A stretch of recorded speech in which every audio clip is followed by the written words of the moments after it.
तकरीबन आपको मैं बता दूं कि यहाँ से अगर 100 लोग यहाँ से प्लान करके जाते हैं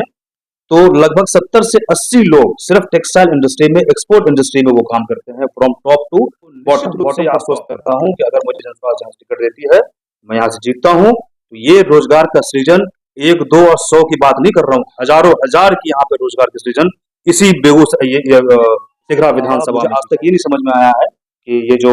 बैरियर लेता है वो बैरियर होता क्या है। जहां तहां बैरियर लेना, टोटो वालों से लेना, ऑटो वालों से लेना, दौड़ा दौड़ा करके लेना, गाली दे करके लेना, बेइज्जत करके लेना, मारपीट करके लेना, यहाँ तक कि मौत भी हुई है इसी इसी इसी बैरियर के कलेक्शन ड्रॉप फैसिलिटीज होती है। आप गए हैं, गाड़ी लगाए हैं, गाड़ी लगाने के बाद आप तुरंत फिर वहां पे छोड़ करके आप अगर वापस आ रहे हैं तो आपका कोई चार्जेस नहीं होना चाहिए, ये नियम है, ये रूल है। लेकिन फिर भी आप जाके देखिए बरौनी जंक्शन में, यहाँ आ जाके देखिए तेघरा में,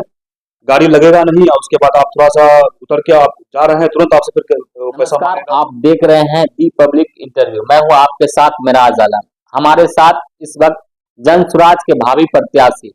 रिजवान उस्मानी जी है और रिजवान उस्मानी जी इस बार जनसुराज के टिकट से विधानसभा चुनाव लड़ेंगे। आइए हम इनसे जानते हैं कि विधानसभा चुनाव अगर 13 विधानसभा से जीतते हैं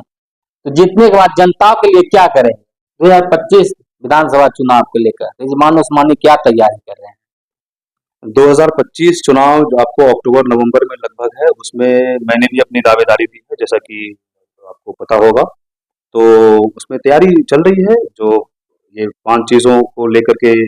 सारे लोग कार्यकर्ता इसमें लगे हुए हैं, मैं भी लगा हुआ हूँ और प्रयास ये कर रहा हूँ कि जन जन तक जाऊँ और ये 5 चीज़ों को सारे जन के पास रखूँ और उनको बताऊँ कि ये चीज़ें जब जनसुराज आएगी तो अब ये 5 चीज़ें निश्चित रूप से आपको हो जाएगी। इसके अलावा जो यहाँ की जो समस्याएं हैं, जो बेसिक समस्याएं हैं, उसकी बात भी मैंने पिछले इंटरव्यू में रखा था, जिसको मैं ब्रीफ कर देता हूँ 2 मिनट में। एक तो ये है कि जिस जिस क्षेत्र का, जिस औद्योगिक क्षेत्र का मेरा तजुर्बा है, मेरा एक्सपीरियंस अनुभव है, वो है एक्सपोर्ट इंडस्ट्री का, गारमेंट एक्सपोर्ट इंडस्ट्री, जिसको नॉर्मल लैंग्वेज में जो काम करते हैं उसको एक्सपोर्ट इंडस्ट्री, एक्सपोर्ट बोलते हैं, नॉर्मल बंदे जो काम करते हैं, बट एग्जैक्टली वो एक्सपोर्ट इंडस्ट्री होता है जिसमें कपड़ा बनता है, गारमेंट बनता है और वो आयात निर्यात किया जाता है, बेसिकली निर्यात किया जाता है। तो उसमें मेरा अनुभव है। तो उसमें अभी टेक्सटाइल मिनिस्टर हमारे गिरिराज सिंह जी हैं। तो अगर मुझे इस तरह अगर जनसुराज चुनती है और यहाँ का विधायक का टिकट देती है तो निश्चित रूप से मेरा प्रयास रहेगा कि मैं ये टिकट जीत के उनको दिलाऊं। और इसमें जो टेक्सटाइल इंडस्ट्री है वो इंडस्ट्री यहाँ पे तिघरा विधानसभा क्षेत्र में किस तरह से एस्टेब्लिश हो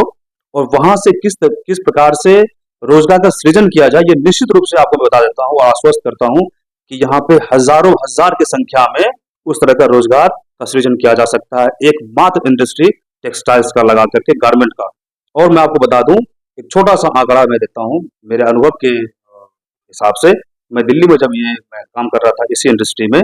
तो आपका पलायन जो यहाँ से होता है, बिहार की मैं बात कर रहा हूँ, बिहार से जो पलायन होता है, अगर 100 लोग यहाँ से पलायन करके जा रहे हैं तो लगभग लगभग 70 से 80 लोग इसी इंडस्ट्री में काम करते हैं, एक्सपोर्ट इंडस्ट्री में काम करते हैं। तो क्या, अच्छा, वो इंडस्ट्री में काम करते हैं जो फ्रॉम बॉटम टू टॉप, वहां पे जो जितने भी वहां पे आवश्यकता होती है लोगों की, चाहे कुशल, अर्धकुशल या फुल जो कुशल होते हैं, वैसे लोगों की। तो तकरीबन आपको मैं बता दूं कि यहाँ से अगर 100 लोग यहाँ से प्लान करके जाते हैं तो लगभग 70 से 80 लोग सिर्फ टेक्सटाइल इंडस्ट्री में, एक्सपोर्ट इंडस्ट्री में वो काम करते हैं, from top to bottom, bottom to top, चाहे वहां पे अर्धकुशल हो, कुशल हो या फुल जो कहते हैं वो कुशल हो। तो वो सारे लोग आप वहां पे देख लीजिए, जो लेबर है, जो सिलाई कर रहे हैं वो, या कटिंग कर रहे हैं वो, जो चेकिंग कर रहे हैं वो, जो मर्चेंडाइजर है, मर्चेंडाइजर मैनेजर हैं, जो प्रोडक्शन मैनेजर हैं, जो शिपिंग मैनेजर हैं, या फिर जो फैशन डिजाइनर हैं, ये सारे के सारे लोग आपको बिहार के मिलेंगे, लगभग लगभग लोग बिहार के मिलेंगे। तो क्या वो पोटेंशियल, जो मेरा पोटेंशियल, मेरा मेरा यहाँ से जो पावर वो किसी और स्टेट के लिए जा रहा है, क्या ऐसा कुछ नहीं किया जाए व्यवस्था, जिसकी जनसुराज बात कर रही है, ऐसा व्यवस्था किया जाए, वैसे लोगों को यहीं पे रोजगार, रोजी रोजगार मिल जाए। तो मैं ये आपको निश्चित रूप से आश्वस्त करता हूं कि अगर मुझे जनसुराज यहाँ टिकट देती है, मैं यहाँ से जीतता हूँ, तो ये रोजगार का सृजन 1, 2 और 100 की बात नहीं कर रहा हूँ, हजारों हजार की यहाँ पे रोजगार का सृजन इसी बेगूसराय तिघरा विधानसभा में की जाएगी, निश्चित रूप से। दूसरा मैं मुद्दा ये बताया था कि आप जो स्वरोजगार खुद जो अपना सृजन कर रहे हैं, जो रोजगार खुद स्वतः अपना पैदा कर रहे हैं, जैसे आपके छोटे जितने मोटर वाहन चलाने वाले हों, पिकअप चलाने वाले हों, छोटा हाथी चलाने वाले हों, उनको आज जितना भी आप पदाधिकारी के द्वारा उनको प्रताड़ित किया जा रहा है, उनको ओवरलोडिंग के नाम पर या फिर किसी और तरीके से उनको इतना प्रताड़ित किया जा रहा है, जो कि वो आपसे रोज़गार माँगेगी नहीं। वो खुद अपना रोज़गार पैदा कर रहे हैं और वैसे लोगों को लेकर के आप इतना प्रताड़ित कीजिएगा, इतना परेशान कीजिएगा, तब जब रोज़ी-रोज़गार के लोगों को इतना समस्या है, उसके लिए पलायन कर रहा है, तो ये चीज़ें नहीं चलने वाली है। निश्चित रूप से मेरी नज़र इस पे है और जब मैं यहाँ से जीत के आऊँगा तो इस पे 110% मैं एक्शन लूँगा और इस तरह की व्यवस्था को बदल के रखूँगा। तीसरी बात, आप बात कीजिएगा रेलवे स्टेशन की, चाहे कहीं भी रेलवे, बरौनी ले लीजिए, तेघड़ा ले लीजिए, बेगूसराय ले लीजिए, न्यू बरौनी ले लीजिए और कहीं भी ले लीजिए, तो वहाँ पे आपको पार्किंग की बहुत समस्या है। जो इसके अलावा मुझे आज तक ये नहीं समझ में आया है कि ये जो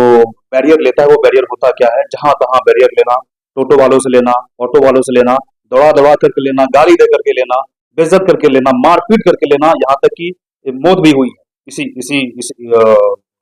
बैरियर के कलेक्शन में। तो इसका एक व्यवस्था करना कि भाई ये कहाँ-कहाँ होना चाहिए और किस रूप में होना चाहिए, निश्चित रूप से मेरी नज़र इस पे भी है और मैं इसका भी परिवर्तन करूँगा। इसके अलावा आप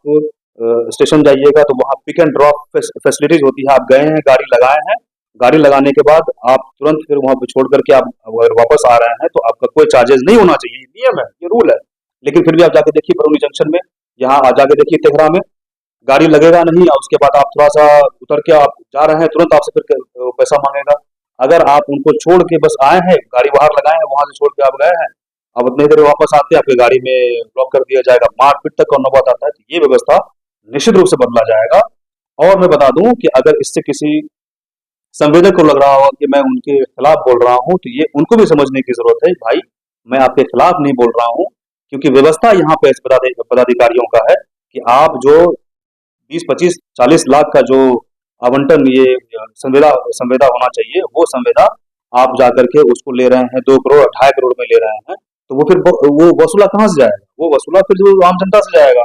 तो ये स्थिति है, तो संवेदक महोदय को भी समझना चाहिए कि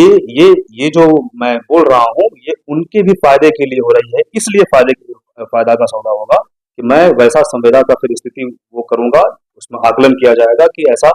संवेदक को किस तरह उसको सरल बनाया जाए, ताकि वहाँ से जाकर के आराम से संवेदक जाके वहाँ संविदा दे और ईज़ी रूप में उसको ये संविदा उसको मिल जाए। तीसरी और चौथी बात, अंतिम बात मैं बता रहा हूँ कि ये जो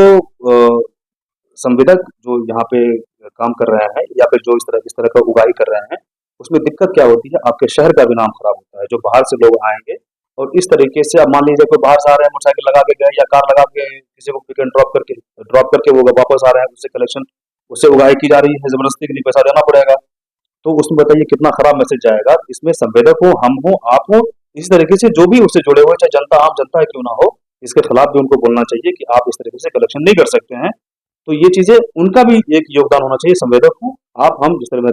बोल चुका हूँ, उनका भी ये एक जो है एक योगदान होना चाहिए और उसमें एक उनका भी एफर्ट होना चाहिए कि इस तरह की क्रियाकलाप नहीं करें, जिससे हमारे गाँव का, हमारे समाज का, हमारे क्षेत्र का नाम खराब हो।